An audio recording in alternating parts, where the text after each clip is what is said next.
अकेला चना भार नहीं फोड़ सकता, पर अकेला बंदा पहाड़ तोड़ सकता है। एक बंदा अमेरिका से रूस गया पुरानी मिसाइल्स के खोखे खरीदने, ताकि उनसे कुछ ऐसा बना सके जो आज तक कोई नहीं बना पाया था। रॉकेट, जमीन से उड़ने वाला नहीं, उड़कर जमीन पर वापस उतरने वाला रॉकेट। ऐसा रॉकेट जो किसी ने सोचा भी नहीं होगा कि पॉसिबल होगा।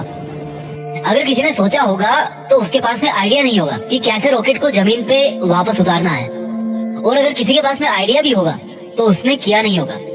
लेकिन ये बंदा जो रॉकेट की एबीसीडी भी नहीं जानता था, जिसने किसी भी कॉलेज में कोई रॉकेट इंजीनियरिंग की डिग्री नहीं ली थी, वो बंदा ऐसा रॉकेट बनाने चला था जो उस टाइम की रॉकेट बनाने वाली बड़ी बड़ी कंपनीज को भी नहीं पता होगा। जमीन पे वापस उतरने वाला रॉकेट। रॉकेट लॉन्च तो कई साल से होते आए थे। कोई रॉकेट को लैंड करके दिखाए तो उसको बोलेंगे रियल दुनिया का रियल आयरन मैन। इस बंदे से रूस वालों ने जरूरत से ज्यादा पैसे मांगे। यहाँ तक कि कहा जाता है कि रूस में जो इस बंदे की मीटिंग हुई थी वहाँ की कमेटी के साथ में, उस मीटिंग में उस बंदे का बहुत मजाक उड़ाया गया। यहाँ तक कि उसके मुंह पे थूका भी गया, ये भी कहा जाता है। और इसको कहा गया कि तेरे पास पैसे तो है नहीं और तू आ गया मिसाइल खरीदने।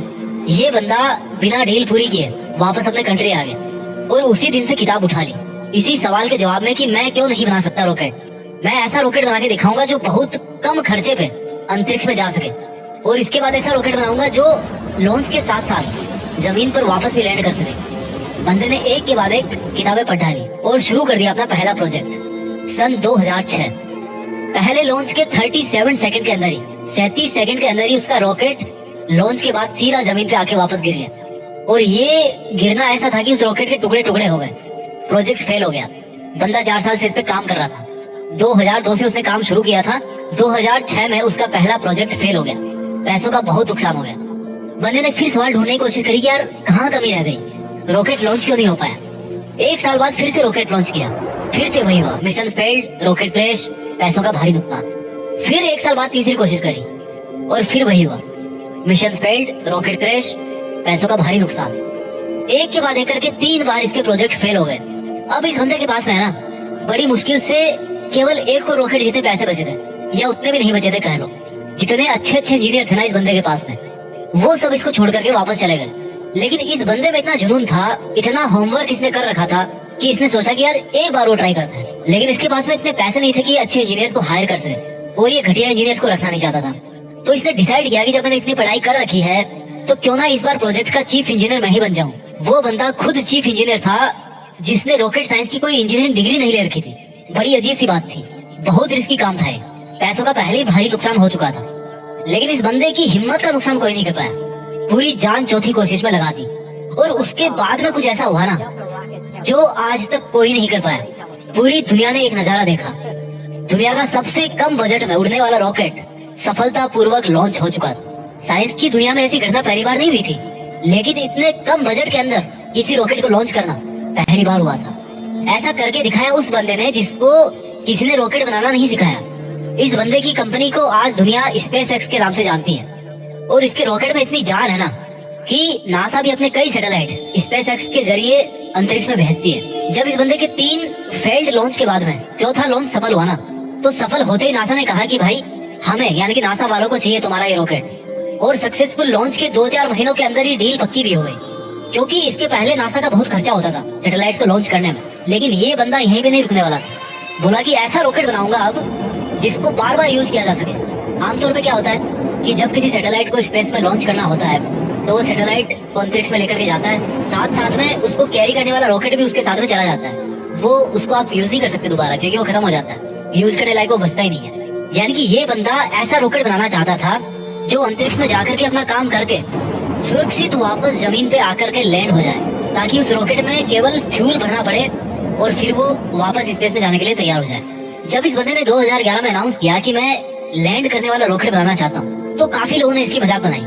बड़े बड़े लोगों ने कहा कि ये फालतू का काम है, क्योंकि हवाई जहाज तो लैंड कर सकता है लेकिन रॉकेट को लैंड करवाना नामुमकिन है। लेकिन इस बंदे के दिमाग में नामुमकिन नाम की कोई चीज नहीं थी। इसके दिमाग में केवल जिद थी कि मैं लैंड करने वाला रॉकेट जरूर बनाऊंगा, सबको गलत साबित करके बताऊंगा।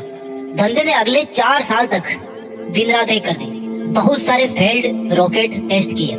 आखिरकार 2015 में पूरी दुनिया ने फिर से एक बार इस तरह का नजारा देखा जो वो आज तक हॉलीवुड की फिल्मों में ही देखती आई थी। इस बंदे ने लैंड करने वाला रॉकेट बना दिया। असंभव संभव हो गया।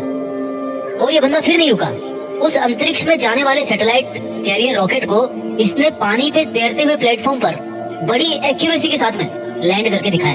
कमाल का बंदा है। रॉकेट अंतरिक्ष में जाता है और सैटेलाइट को अर्थ की ऑर्बिट में छोड़कर 10-12 मिनट में वापस आकर के अपनी जगह पे खड़ा हो जाता है। इस बंदे को यार अगर रियल दुनिया का आयरन मैन नहीं बोलेंगे तो फिर किसको बोलेंगे और क्या बोलेंगे? ये वही बंदा था जिसने बचपन में इतनी किताबें पढ़ डाली थी कि एक समय ऐसा आया जब इसके आसपास में किताबें कम पढ़ने लग गई।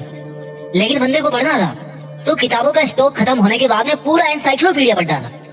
ये बंदा आज दुनिया का सबसे अमीर इंसान बन चुका है।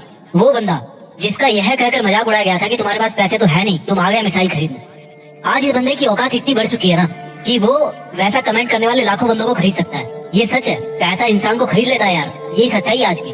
और ये बंदा अमीर क्यों नहीं बने? क्योंकि ये डिजर्व करता है। एलन मस्क, नाम तो सुना होगा। इस नाम में जान है, क्योंकि इस नाम के पीछे जो बंदा है ना उसके नॉलेज में जान है। कहानी यहीं पे खत्म नहीं होती।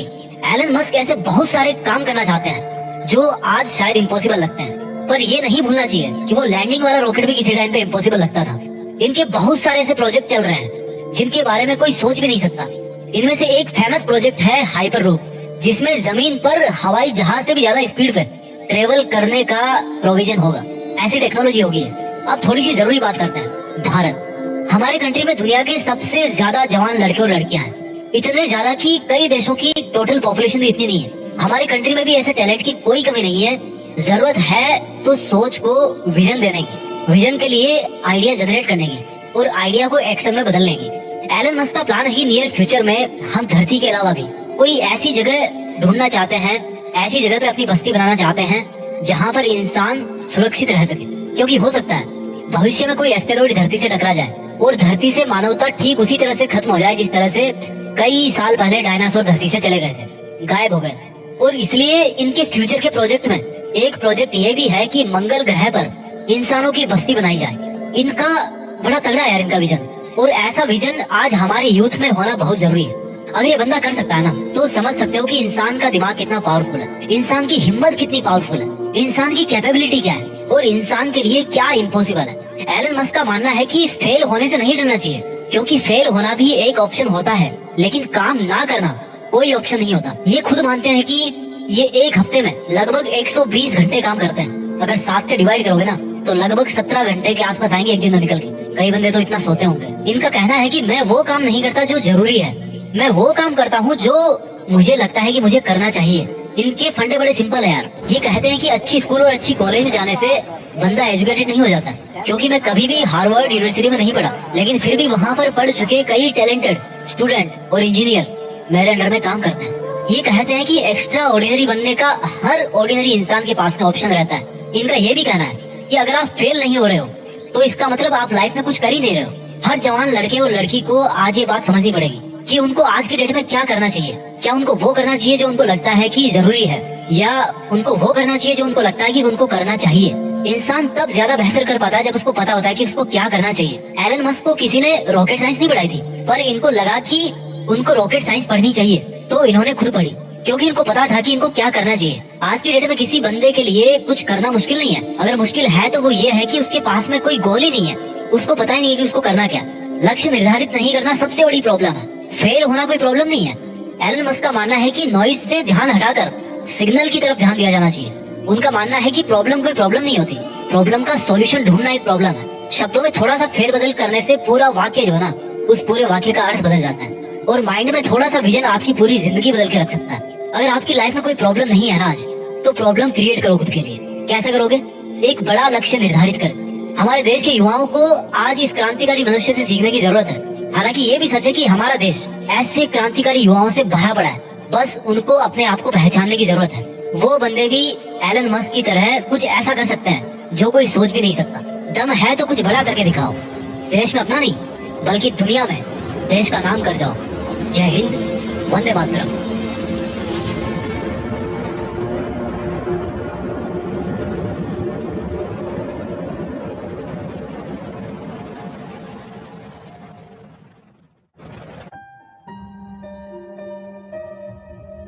It's fixed.